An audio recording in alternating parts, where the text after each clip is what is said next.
Hey guys, Adam Trigger here, WagerTalk.com. It is Tuesday, June 25th, and we're talking more Major League Baseball. But first, on the site today, 25% off your entire cart. The Fill Your Cart promo goes for everything, and we have specials.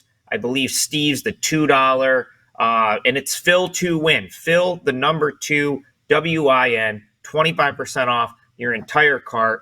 I've got a 2-pack of Major League Baseball plays up, 2 4% plays. I packaged them together, so you're already getting a discount. You get an extra 25% off by using that coupon. I'm 21-6 in my last 27 baseball desk bets across MLB and KBO.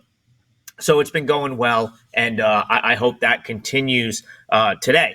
But we're going to talk about a free pick. We're going to talk about the Royals once again. Get used to it. I'm probably going to be talking about this team a lot on shows and on videos in the coming weeks. And I just want to follow up my handicap from yesterday. If you watched First Pitch, I was on the show. One of my best bets for the show was Royals -1.5. And it does get there, despite, not really an offensive breakout that I thought they might have. But, Cole Reagans came out and did his job as we expected. 6 innings, 1 run, 11 strikeouts, another quality start for him in what ended up being a 4-1 Royals win. So I want to go back to yesterday and coming off of the road trip. The Royals had lost 7 of 9 on the road trip. They've lost 11 of 14 overall going into yesterday. They had all of their guys collectively ice cold at once, their big offensive players. And going into the homestand, I basically said, I just want to play on the Royals, kind of going forward, because I thought some of these things would start to shake out in their favor. Now, after yesterday's win, the Royals are now 25-15 at home this year. So offensive splits have been better, and the win-loss record shows it. And I want to just address the guys I spoke about specifically. Bobby Witt, horrible series against the Rangers. I think it'd be a big-time stretch to say a guy like Bobby Witt is in a slump. It was probably the first bad weekend he had all year, but last night comes back 1 for 3, a single and a walk. The dude has an 894 OPS on the season. He's a fringe MVP candidate, and he's going to, I think, continue to mash going forward for the Royals. But the 2 guys that I spoke about that have been ice cold, Vinny Pasquantino, Salvador Perez, both hitting under 200, over the last couple weeks. Both break out with a home run, which is huge for the Royals, because I think if you got Witt going and even one of those guys starts to heat up, I think the Royals are going to be in really good shape. The other thing I was so happy to see the Royals do yesterday, this is something I mentioned last week on First Pitch, was I thought they might shake the roster up at some point. The Royals at AAA in Omaha, the Omaha Storm Chasers, are the best team in AAA right now, by far, in terms of like win-loss and how they've played. And I thought for sure we'd see a little roster shakeup, and that's what happened after the weekend. CJ Alexander made his Major League debut at the age of 27 years old yesterday, actually the older brother of Blaze Alexander, who's on the Diamondbacks. And, he's been killing it at AAA, so I'd love to see that. Mike Massey is back with the big league team. Hunter Renfroe recently back from injury. He had a good game. So that shakeup, that could get the offense going as well. And, another thing we discussed that I didn't touch on actually yesterday that I wanted to, that I think is absolutely huge, is the Royals general manager, J.J. Piccolo, came out and said, you know what, we're buying at the trade deadline.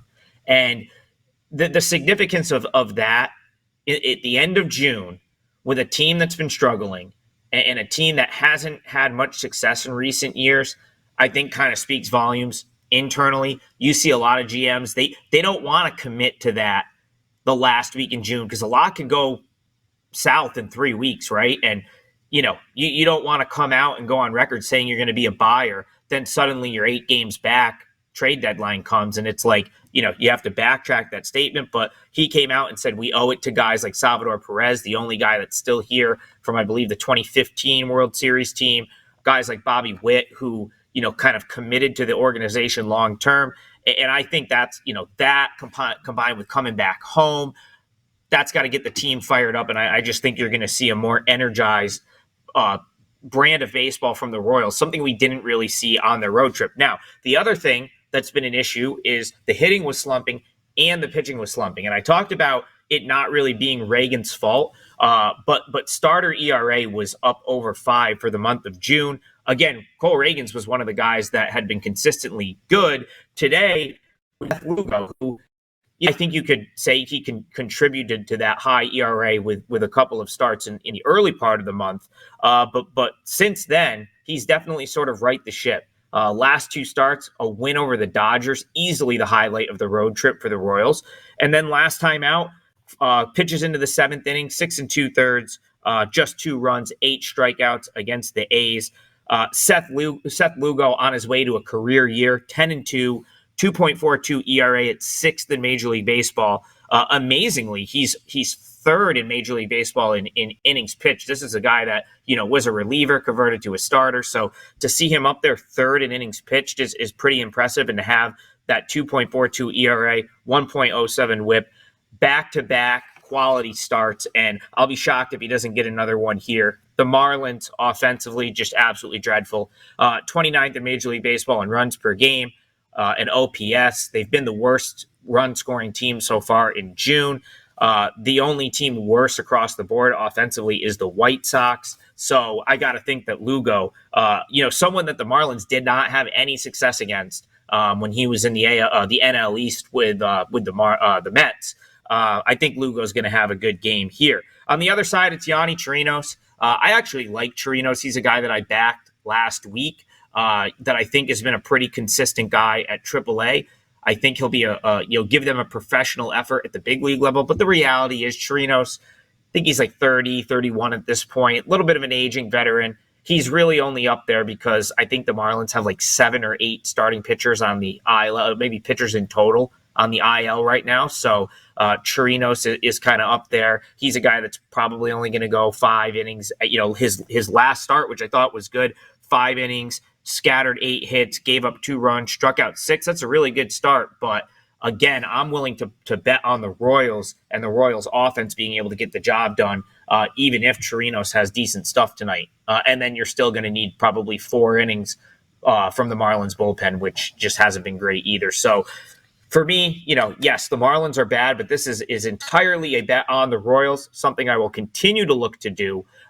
Royals -1.5, not really my style to lay a 1.5 with the home team. I talked about it yesterday, but if you followed the bet on first pitch yesterday, maybe you're just playing with house money at this point. You do it again. -1.5 for the Royals, I think, is -105. You could try to get that -200 in a parlay somewhere, but I'm all in on this Royals team going forward. I really think that we're going to start to see the results we saw from them early in the season when they were one of the better teams in baseball in April and May, and I think they roll through this homestand. So Royals -1.5 will be the free pick for Tuesday. Check out that great site-wide special today. Coupon code PHIL2, the number 2, win for 25% off anything in your cart. And please like and subscribe so we can continue to bring you free picks on our WagerTalk YouTube channel all season long. Thanks again. 4%. 4% best bets packaged together on my page, wt.buzz/at. Hope everyone has a great day, and let's cash some tickets.